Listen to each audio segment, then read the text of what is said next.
Good morning, everybody. It's Sam over at Scorpio Rising Astrology, and today we are here to record another round of Signs 101. It is Thursday, so we're going to be focusing on the Jupiter-based signs, and we're going to start with Sagittarius, the mutable fire sign that is known for its equal qualities of inspiration and aloofness. So let's get to the presentation and talk about some of Sag's qualities.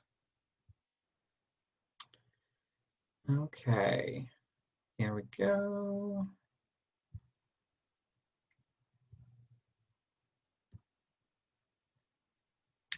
So Sagittarius, I have two labels that I give Sagittarius just in general. One is the seeker, which is kind of the higher end of Sagittarius. And that's something to kind of understand about really all astrology, you know, signs as well as planets included, is they all have an octave of experience, right? There are healthy ways to express a sign, a planet, an astrological formation, and there are unhealthy signs to do the same thing. In Sagittarius's case, we have the seeker, the one who is constantly on the search for perpetual truth, the one truth. I'll make multiple references to the Holy Grail with Sagittarius often when I give readings and use metaphor. But then Sagittarius, another archetype that I really like to use for Sagittarius is the Fool. For those of you who have studied the tarot, I'm specifically talking about the zero arcana, the Fool, the energy of somebody who is aloof, the energy who is in that seeking mode, but very carefree at the same time. And in most cards, especially traditional Rider-Waite, the Fool is about to step off the face of a cliff because they're not paying attention. And that is definitely Sagittarius energy at its worst, and some might say at its truest. But there are multiple aspects that make up Sagittarius, so let's go ahead and decode them all. Okay, so here again we have the image of the Holy Grail, and I really do enjoy the Arthurian legends when we look at the Jupiter-ruled signs. I will often equate the Sagittarius archetype as Camelot, right?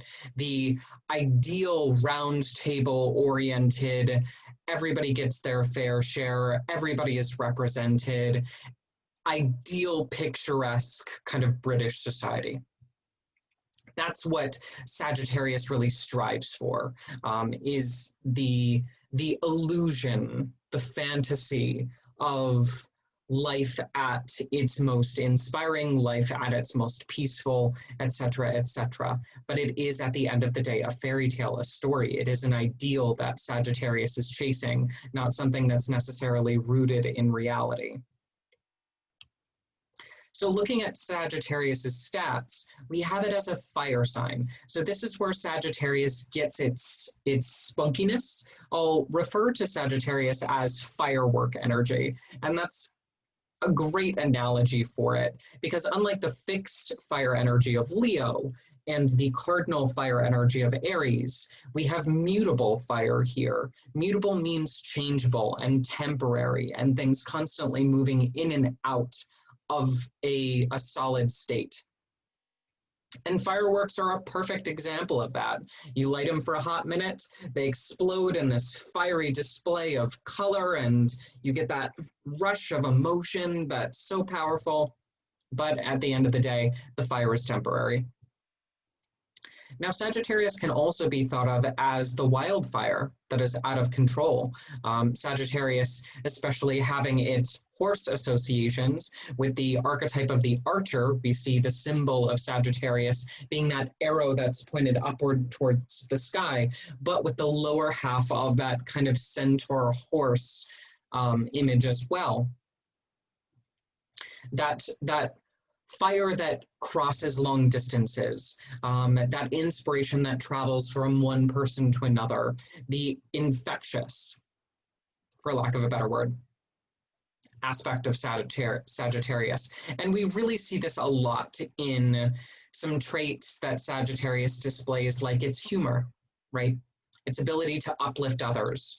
One of the things that the Fool is known for and that the Seeker is known for is kind of the bardic mysteries, the ability to travel and share story and inspiration and song with others that they meet along their path. And I think that that's another really good example of Sagittarius qualities operating at their finest. The highest virtue of Sagittarius is really going to be its positive outlook. I haven't met a Sagittarius that really embodies a humdrum, low faith in humanity attitude. They may have their moments when, just like the firework explodes, and then what do you do next? The fire is gone. That's one of the curses of being mutable fire, is the resource isn't sustainable. The heat, the inspiration, the excitement isn't necessarily sustainable with Sagittarius. But overall, Sagittarius, being the seeker, is always on the search for that ideal, for that, for just that blessing of purest human goodness. And because of that, they always tend to have a positive outlook in life. The deepest weakness of Sagittarius is practicality. Being mutable fire, the most conditional element, who really needs everything to be perfect in order for that spark to light on a fuel source. But if that fuel is removed, if the air is too damp, if the spark isn't strong enough, fire can't exist. And so we do have that mutable energy with that conditional fire. Practicality, routine, ritual, just completely out the window with Sagittarius. And Sagittarius is not known for their practical skills, for thinking about things rationally, because they are trapped at the end of the day in that search, in that quest for something that is a fantasy, which can be beautiful. It can be raw. It can be inspiring, but it can also be untrue and not pragmatic, and can be escapist in some ways. What Sagittarius really needs in order to thrive is a strong faith. And I can't stress this enough for people who have Sagittarius strongly placed in their chart, or who have strong Sagittarius placements that they deal with on a daily basis, whether that's co-workers, whether that's spouses, children. Yeah, anybody who has strong Sagittarius placements does require a certain amount of faith in humanity, faith in the highest good. One of the things about a seeker is that they are seeking because they have an ideal that they're striving for inside of themselves. Without that faith, they lose that ability to seek. Sagittarius also needs a strong sense of exploration, and I would also say adventure in this category. Exploration for Sagittarius, because again, that mutable fire energy. Sagittarius is always looking for the next inspiring thing, the next great scenery, the next beauty of nature, the next beautiful person to cross their path and really restore their faith in humanity. And because of that, they have to keep moving. Humor is also something that Sagittarius does thrive on. When we look at traditional Chinese medicine, when we look at Ayurveda, laughter and joy belong to the fire element. And in order to keep fire burning, it does require a certain amount of jovial nature, especially when we think of Jove as the archaic or traditional name for Jupiter, the ruling planet of Sagittarius. We see that a certain amount of humor, a certain amount of happy-go-luckiness, a certain amount of kind of big pot-belly mayor energy is needed for Sagittarius to thrive, and that often takes the shape of dirty humor, uplifting jokes, song, anything that's going to be spoken word that lifts the spirits, very much associated with Sagittarius. But comedy and humor in general, I find to be a requirement to keep Sag's fire lit. Sagittarius is smothered by naysayers, and I think that this is really important to understand, which is why I've kind of asterisked it, because naysayers are also kind of what fuels Sagittarius's fire. When somebody says no to a Sagittarius, it really does spark the rebel in Sagittarius. It really does say, well, I'll find a new way to do it. And so in some ways, the naysayers are also what fuels Sagittarius's fire. But overall, when somebody tries to squash the dream of Sagittarius, that can be one of the harshest things that you could possibly do, is try to suck the fun out of Sag. And that's not very therapeutic to their process. Judgment, in the same vein. When we look at judgment as opposed to just no, right? No is more of a boundary. Nay saying is more of like, no, let's not do that. And putting up a wall. Yeah. Judgment is putting up a wall and also incurring or inflicting emotional suppression on somebody. And I think judgment is a little bit more of a troublesome characteristic for Sagittarius, because they're constantly in fear of criticism. Their faith is fragile. Their fire is fragile. They are, in some ways, a very delicate sign.